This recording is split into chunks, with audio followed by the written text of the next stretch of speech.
So for my interview assignment, I interviewed someone. He is an older person and he was both an addict to alcohol and cocaine. So the first questions that I asked him were related to cocaine, and then the second set of questions that I asked him were related to alcohol. So the first question I asked was, have you experienced tolerance withdrawal? He said that he experienced withdrawal. He said he had the shakes. He said he was sweating a lot. And he said that he was trying to figure out how to get the next hit. I asked if he had any cravings. He said that he was able to eat and sniff coke at the same time. And then I said, were you in the same place with the same people? He said no. He would buy it and go home. He said the more people around you, the more chance you have of getting caught. And he took it really serious. He didn't want to get caught with it. So, this was something he strictly enforced upon himself. I asked if he ever overdosed. He told me no. And I asked, when was the first time you tried it? He told me the first time he tried it was in 1974 when he was in the military. And then I asked, do you always do it in a particular spot? He said, no, I did it everywhere. And I thought that was really, really interesting because in class we was talking about mice and how when the mice did cocaine in a certain area, their mind gets adjusted that I'm gonna do this is gonna happen. So when the mice got put into another place, they started to overdose because their mind wasn't used to that. And I thought that was really interesting that this person, they would always switch up the location and they never overdosed because they was always all over the place. And I asked, how did it make you feel? He said, it made you feel good. He said it relaxed him. I said, what was the first feeling you felt when you did it? He said, when you take the first hit, it's an eye opener. It made you feel good. It made you more aware to your surroundings. And I asked, was this the only drug that made you feel this way? He said, yes, it was the only drug that he did. So then I asked, how often did you do it? Did you start to increase over time? And he says, after 6 months later. He said he was doing it when he first started. He said he was doing it every now and again. He'll do it maybe every 2 weeks, wait a few weeks, do it again. And then he said after 6 months, it became a problem. And then I said, did you notice that you were building a tolerance? And he says, yes, the more you did it, the more you had to do to get that high. And the crazy part was that since he was always switching up his locations, he never truly overdosed because his mind never got adjusted to being in one area doing cocaine.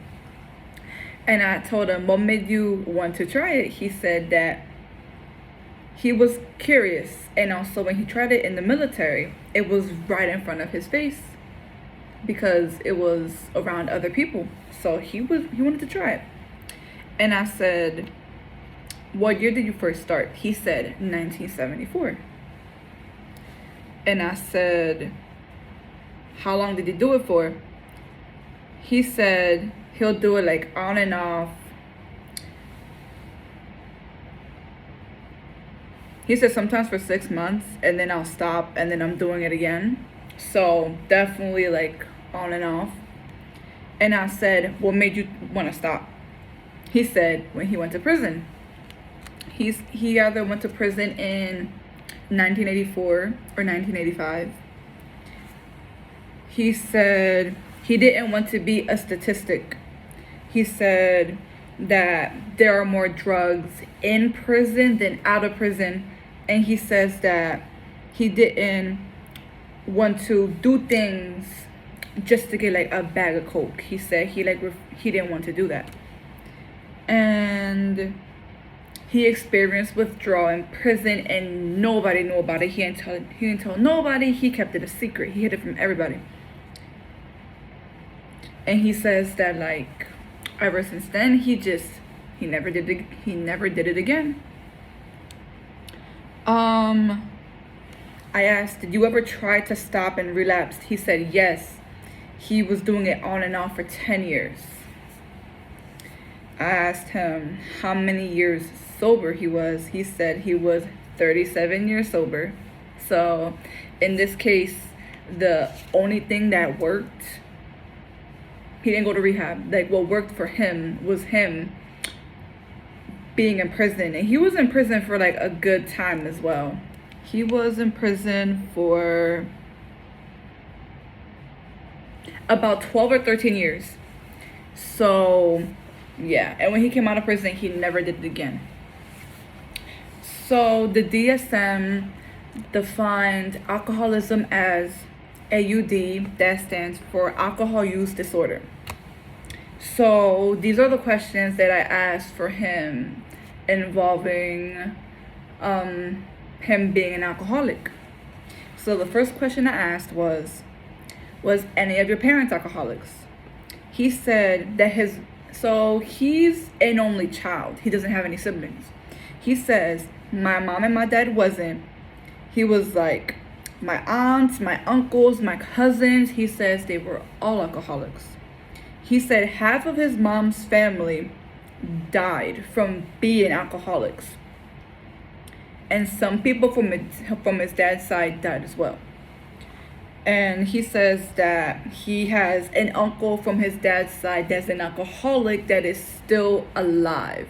He says that's the only like uncle he has like alive, and he's an alcoholic.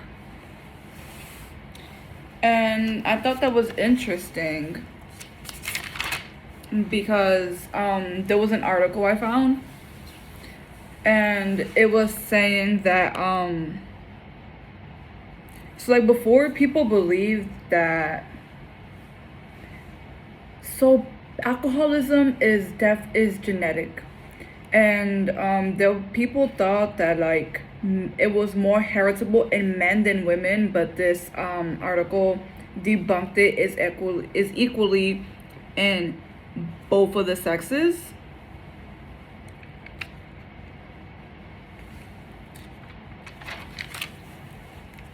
I asked if any of his children were alcoholics. He has 2 children.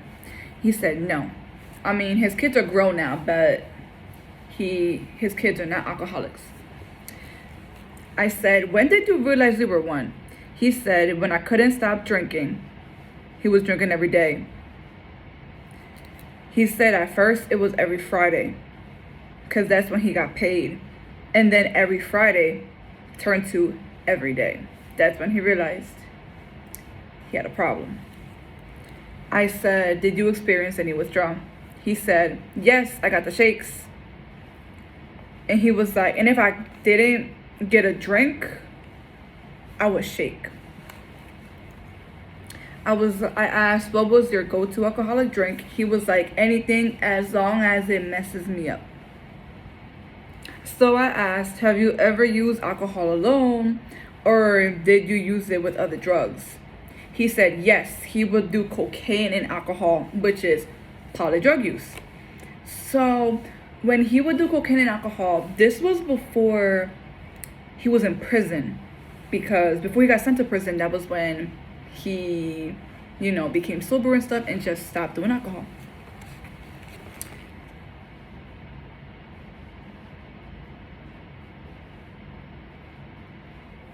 And I asked,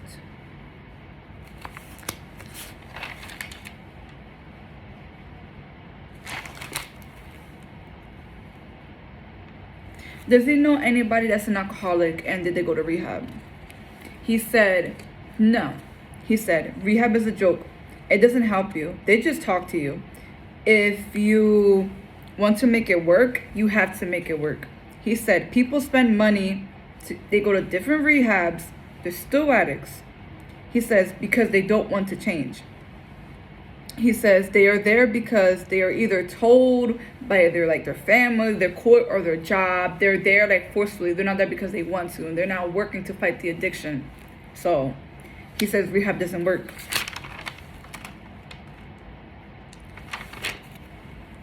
And then I asked, what made you want to stop? I said, what made you want to stop, and like what method worked for you? He said he went cold turkey. He did not go to rehab. He was like, I could have died because my body was so used to it, but I didn't. He says he's bad weed. He also said that like he would see like people around him dying from being alcoholics, like his family members, and he said he didn't want to be a victim nor a statistic.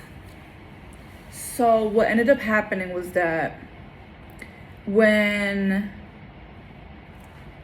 he got out of prison in 97. He got out of prison in 97, and around like 98, 1999, that was when it was like pure, just like drinking.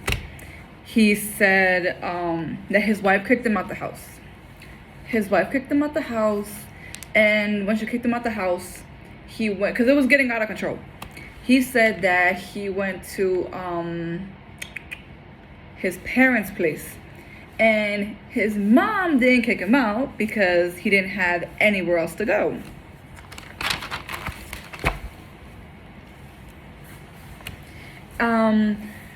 Everyone basically gave up on him. Nobody really wanted him around or wanted him in their house at all. He said the only person who had faith in him was his aunt. His aunt was not an alcoholic. He said she saw things he didn't see.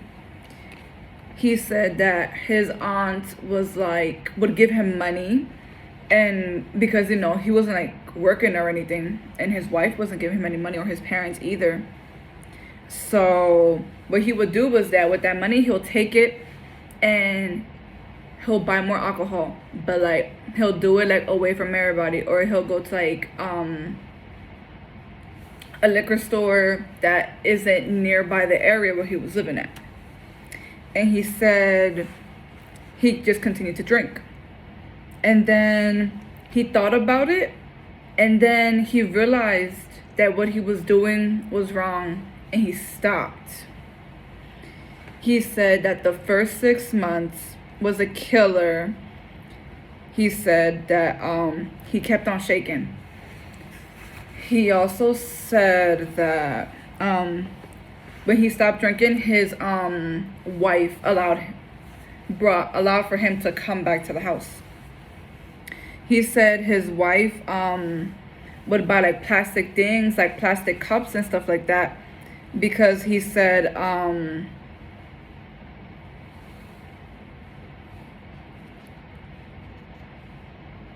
he would always have like a tight grip on things. So his wife ended up getting like buying plastic stuff so he wouldn't like mess up like the regular, I forgot what it's called, the glassware and like Tupperware and stuff, so he wouldn't mess it up. He says that the first 6 months was really, really hard. And then he says after like 6 months passed, he said he was fine. And he never drank it ever since.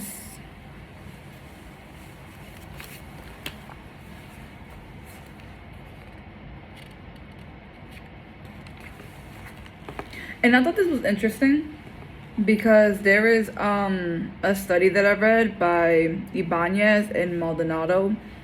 It said that they tested out a method of a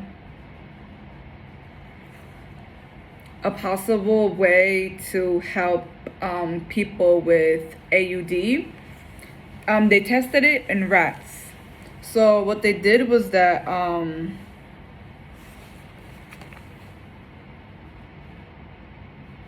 the rats would have their left cervical VN resected. So the VN is the vagus nerve. They'll have that resected, and that it was crucial for the manifestation of alcohol craving, and it didn't have like any negative effects. Like the rats didn't like lose any weight. Like nothing changed with their weight. Nothing changed with their water consumption. It worked on rats, and I thought that was interesting because I'm not sure if this is being used on humans or not. I'm not sure, but it worked on rats. And for this person, like, in order for him to stop, he had to like open up his eyes and realize he had a problem.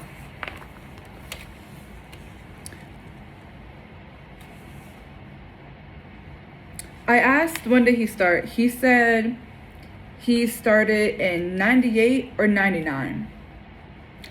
I thought that was interesting because that was when he realized he was an alcoholic. He was an alcoholic before going to prison, but he didn't realize that. I thought that was very interesting because he told me about a story that happened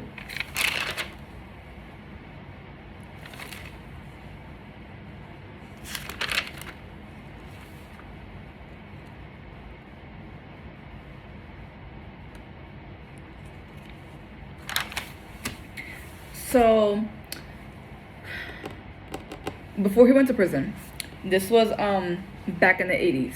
He got like really drunk one day, and he came home with no pants one day. So he came home, no pants whatsoever. And he comes home, and his children are like, "Mom, Dad's home. He has no pants." And then his wife was like, "Where are your pants at?" And he was like, "Huh? Like, what are you talking about?" And then he was like, "Oh, no pants." Like, he really came home with no pants. He says that his wallet came in the mail like 2 weeks later. The money was gone, but everything was still in there. And I thought that was really interesting because this happened before he went to prison, but he only considered himself being being like an addict to cocaine. He didn't consider himself being an addict to alcohol, which I thought was like really interesting because like that right there is a problem itself. And there's also a story that he told me.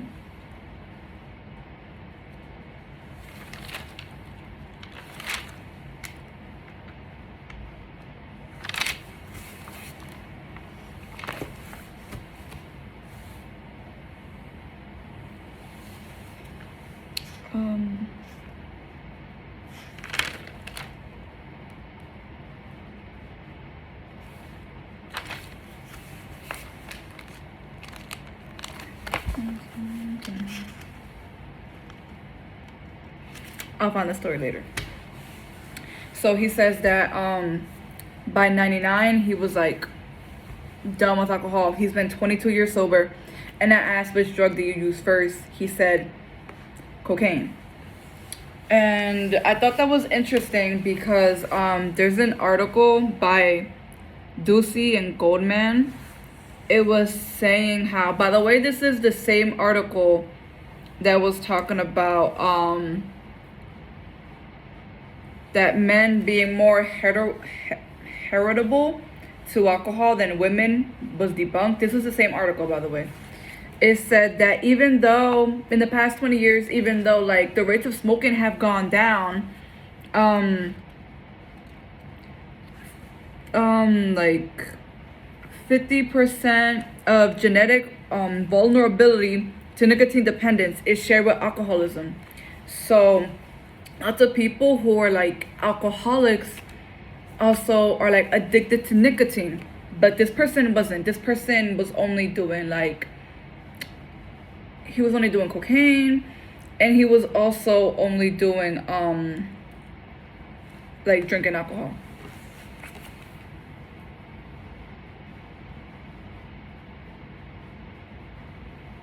And this article is also really interesting because it was saying how AUD is linked to chromosome 3 and 4, which human variant of GAB-RA6 is located to chromosome 5 cluster associated with sensitivity to alcohol and benzodiazepine. I thought that was interesting. But yeah, he never did benzos, and it definitely is genetic because a whole bunch of people from both sides of like his family died from alcoholism.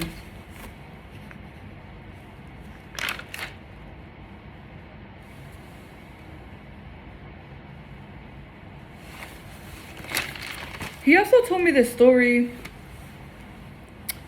that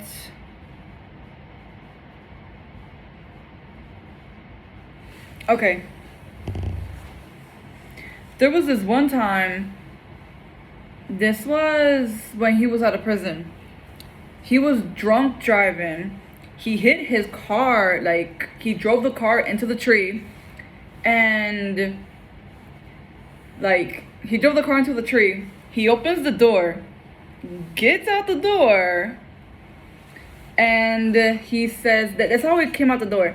And then he says that a state trooper eventually comes and asks him, "Do you know who's driving that car?" He said, "Me." He's like, "You should be dead." He's like, "Look at this car." And he said that the car was literally like in the tree. Like in order for them to get the tree out the car, they had to like cut some of the tree. He said that was also an eye-opener for him as well, because like he could have died, but he didn't. So that was also like an inspiration. Like, I have a problem, I have to change. And he also said that when this happened, he called someone to take him home. He said he doesn't remember who took him home. He said it wasn't his wife though. And yeah, but my interview was great. I had a good time. I heard some great stories, and the literature that I found was very, very interesting. And I just want to shout out to my coworker, my ex-coworker. He doesn't work with me anymore, for allowing me to interview him, because without him, this project and this presentation wouldn't be possible.